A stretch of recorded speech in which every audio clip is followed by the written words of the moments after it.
news announcer, A Kunkel.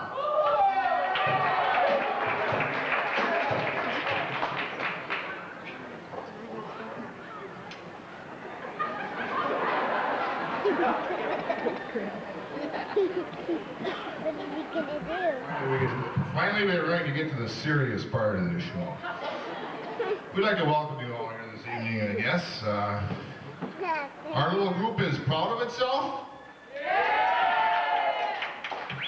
And we're proud of Beardsley. Anybody else out there proud of Beardsley? Well, apparently we have a few people that feel that Beardsley is on its last legs. However, we don't feel that this is necessarily true.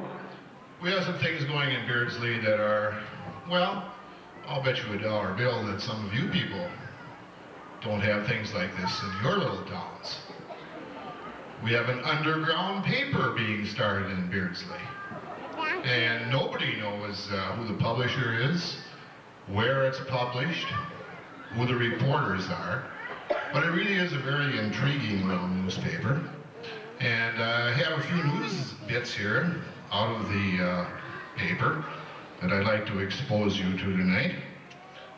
I would assume that all this is facts, and all very serious, of course.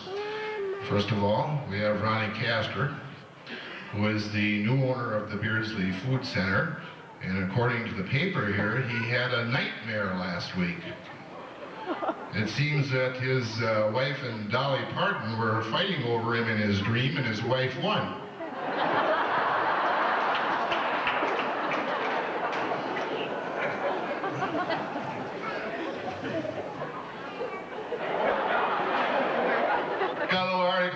Chuck Thompson, who's one of our local businessmen in Beardsley, and Norris Hawkins, another businessman, Norris in the blacksmith business. Now, according to this article, Chuck Thompson was flying around in his airplane and developed engine trouble. And the trouble was so serious that he had to bail out.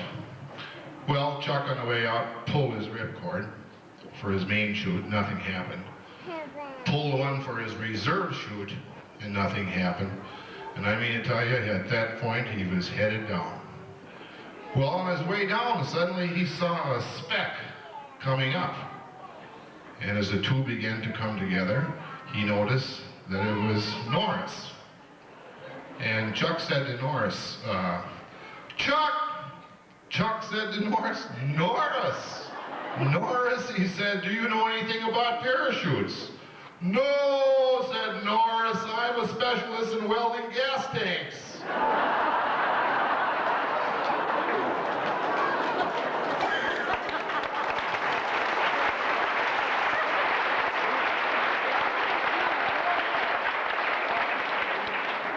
We also have a state electrical inspector in Beardsley.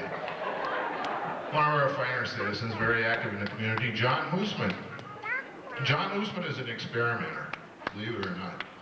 Took 2 glasses of water. I beg your pardon. 2 glasses of water.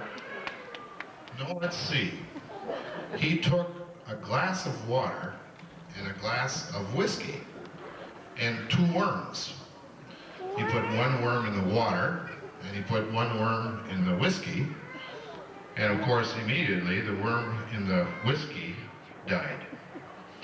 John's conclusion after this experiment, if you drink whiskey, you won't have worms. In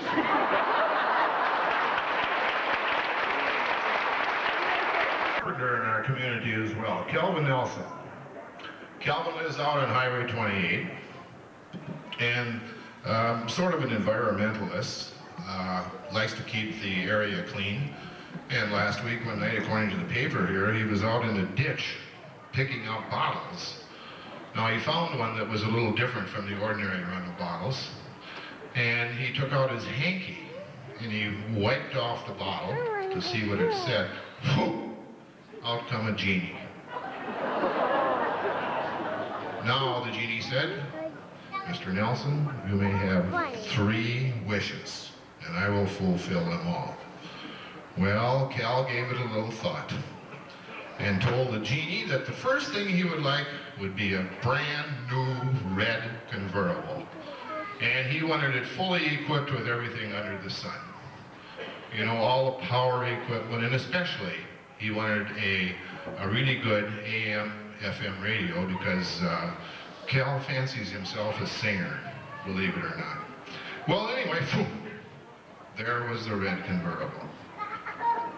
Cal knew he had 2 more wishes coming, so he sat back a minute and thought, well, gee, the red convertible, I should have a red-headed woman to go with this.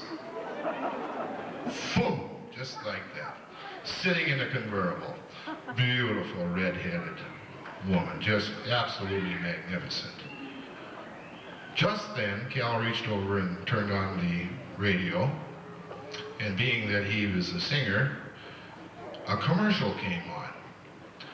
Still having 1 wish left, the commercial came on. Cal kind of forgot about things, and the commercial was, I wish I was an Oscar Mayer wiener.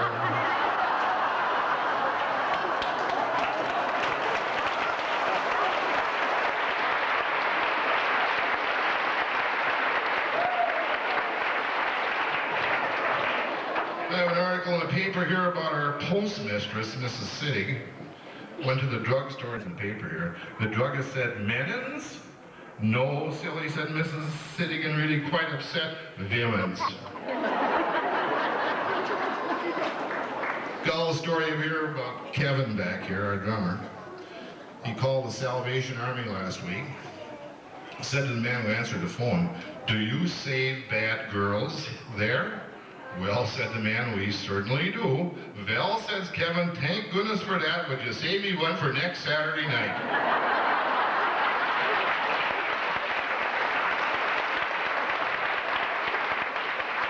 The paper had another little article about a guy back here. I'm not going to mention his name. He's kind of dressed up like an old man who has young ideas, to give you a little hint.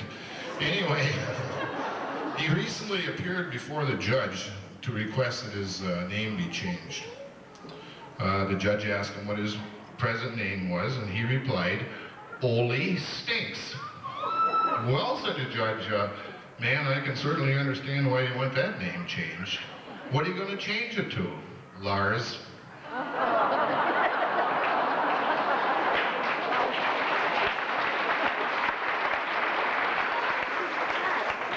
This particular paper has something about a lot of people. They even had guts enough to put something in about the local priest, Father Brew.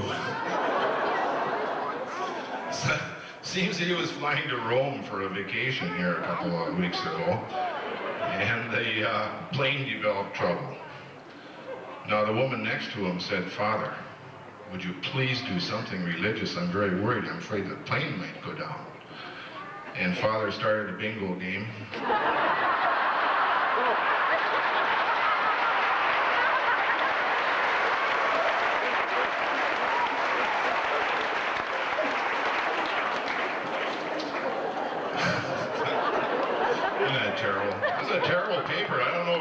On the community or not. Even the bankers made the paper. It says here that the article here about Larry Deutsch was recently arrested for passing bogus $2 bills and spent a few months in the slammer.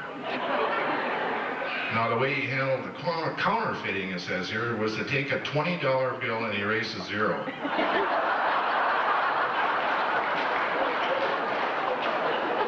And the other banker, Brad Jorgens, president of the bank, according to the statement.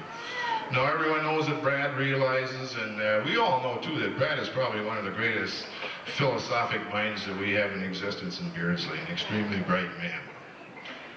For example, he stated the other day that money isn't everything. And according to the paper here, when he was asked to prove his point, his reply was, well, take Henry Ford. There was a man who was worth millions of dollars but still never owned a Cadillac.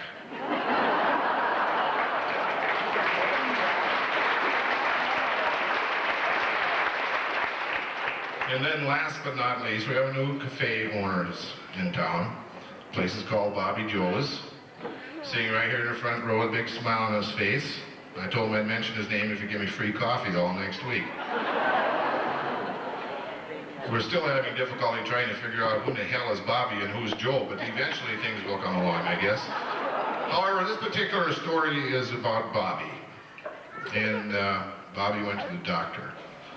last week and with a complaint. And he said, Doc, every morning at 5 o'clock, I have a BM.